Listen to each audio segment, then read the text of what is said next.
நம்ம சேனல்ல ஒரு சூப்பரான பேச்சுலர்ஸ் ரெசிபி வீடியோவோட தான் வந்திருக்கேன். அது என்ன ரெசிபி அப்படின்னு பார்த்தீங்கன்னா, ஒரு சூப்பரான கத்திரிக்காய் தொக்கு தான் செய்ய போகிறோம். அதுக்கு பார்த்தீங்கன்னா, ஃபஸ்ட்டு ஸ்டவ் ஆன் பண்ணி கடாய் வச்சு, கடாயில் கொஞ்சம் அதிகமாகவே ஆயில் ஆட் பண்ணிக்கலாம். அதாவது ஒரு 4 டேபிள் ஸ்பூன் ஆயில் ஆட் பண்ணிக்கோங்க. ஆயில் ஆட் பண்ணிவிட்டு அடுத்து பார்த்தீங்கன்னா 1 டேபிள் ஸ்பூன் கடுகு, 1 டேபிள் ஸ்பூன் சீரகம் ஆட் பண்ணிக்கலாம். ஆட் பண்ணி அது ரெண்டுமே நல்லா பொரிஞ்சதுக்கப்புறமா ஒரு 5-6 பல் பூண்டு ஆட் பண்ணிக்கோங்க. பூண்டை ஆட் பண்ணதுக்கப்புறம் பார்த்திங்கன்னா ஒரு நல்ல பெரிய வெங்காயமாக எடுத்து அதை சின்ன சின்னதாக கட் பண்ணி வச்சுருக்கேன். இதை நம்ம ஆட் பண்ணிக்கலாம்.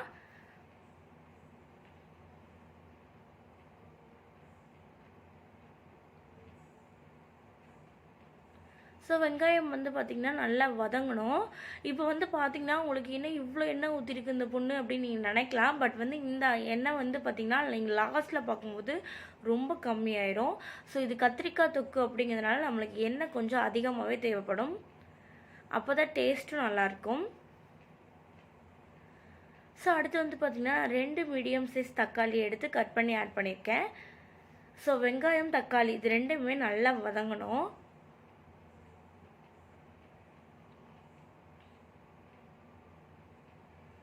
அடுத்து பார்த்திங்கன்னா நம்ம கருவேப்பிலை ஆட் பண்ணிக்கலாம்.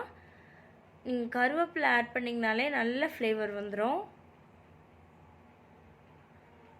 கருவேப்பிலை ஆட் பண்ணி அதையும் நல்லா ஒரு கிண்டு விட்டுருங்க. ஸோ அடுத்து நம்மளுக்கு தேவையான மெயின் என்னென்னு பார்த்தீங்கன்னா கத்திரிக்காவை நம்ம சின்ன சின்னதாக கட் பண்ண வேணாம். ஒரு கத்திரிக்காவை 4 கட் பண்ணி ஆட் பண்ணிக்கோங்க. ஸோ நான் பார்த்திங்கன்னா இன்றைக்கி ஒரு 200லேருந்து 250 கிராமுக்கு மேலேயே கத்திரிக்காய் நான் ஆட் பண்ணியிருக்கேன். ஸோ கத்திரிக்காய் நல்லா இந்த எண்ணெயில் வதக்கி விடுங்க. கத்திரிக்காய் நல்லா வதங்கணும். அது வரைக்கும் நீங்கள் தண்ணி சேர்க்காதீங்க. இந்த எண்ணெயிலேயே ஓரளவுக்கு கத்திரிக்காய் நல்லா வதங்கினதுக்கப்புறமா தான் நம்ம மசாலா தண்ணி இது எல்லாமே சேர்க்கணும். இப்போ இந்த கத்திரிக்காய் தொக்குக்கு தேவையான அளவு உப்பு ஆட் பண்ணிக்கலாம். உப்பு ஆட் பண்ணிங்க அப்படின்னா இது கொஞ்சம் சீக்கிரமாகவே வெந்து வந்துடும். வெங்காயம் தக்காளி கத்திரிக்காய் இது எல்லாமே கொஞ்சம் நல்லா வெந்துட்டு நல்லா வதங்கியும் வந்துடும் நம்மளுக்கு. ஸோ உப்பு ஆட் பண்ணி இந்த மாதிரி நல்லா கிளறி விட்டுருங்க.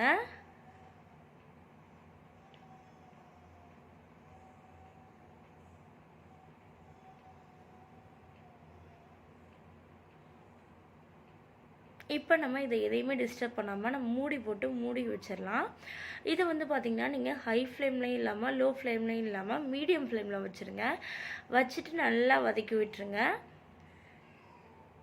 அப்பப்போ எடுத்து இந்த மாதிரி வதக்கி பாருங்கள் வெந்துருச்சா வேகலையா அப்படின்ட்டு. நீங்கள் பாட்டுக்கு வச்சுட்டு எங்கேயாச்சும் போயிடாதீங்க, கருகிடும்.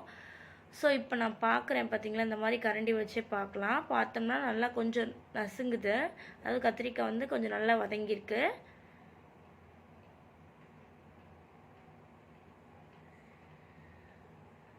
ஸோ இந்த டைமில் நம்ம மசாலா எல்லாமே ஆட் பண்ணிக்கலாம். நான் பார்த்திங்கன்னா 1 ஸ்பூன் மஞ்சத்தூள் ஆட் பண்ணியிருக்கேன். 3/4 ஸ்பூன் வரமிளகாத்தூள், 2 ஸ்பூன் குழம்பு மிளகாத்தூள் ஆட் பண்ணியிருக்கேன்.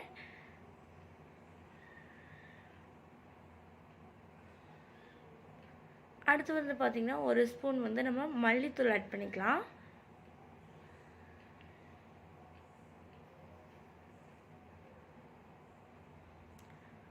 ஸோ இந்த மிளகாத்தூள் எல்லாமே நீங்கள் உங்களோட காரத்துக்கு தகுந்த மாதிரி ஆட் பண்ணிக்கலாம். நான் சொல்கிறது பார்த்திங்கன்னா கொஞ்சம் லிட்டில் ஸ்பைசின்னு சொல்லலாம்.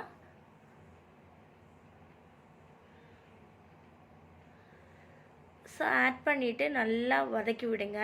இந்த மசாலா எல்லாமே இந்த எண்ணெயிலேயே நல்லா வதங்கணும். அப்போ தான் இந்த பச்சை ஸ்மெல் போகும். நீங்கள் அவசரப்பட்டு தண்ணி ஊற்றிடாதீங்க. ஸோ நம்ம ஆரம்பத்தில் நம்ம எவ்வளோ எண்ணெய் ஊற்றணும் பார்த்தீங்களா? இப்போ பாருங்கள் எண்ணெயே தெரியாத அளவுக்கு ஆயிடுச்சு. ஸோ லாஸ்ட்டாக நம்மளுக்கு அந்த எண்ணெய் நல்லா திரிஞ்சு வந்திருக்கும்.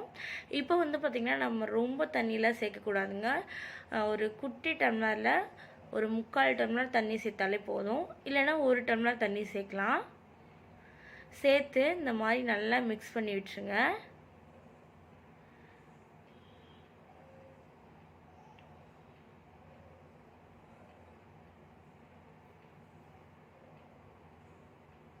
இந்த டைம்லேயே கூட நீங்கள் வந்து அந்த உப்பு காரம் எல்லாமே செக் பண்ணிக்கலாம்.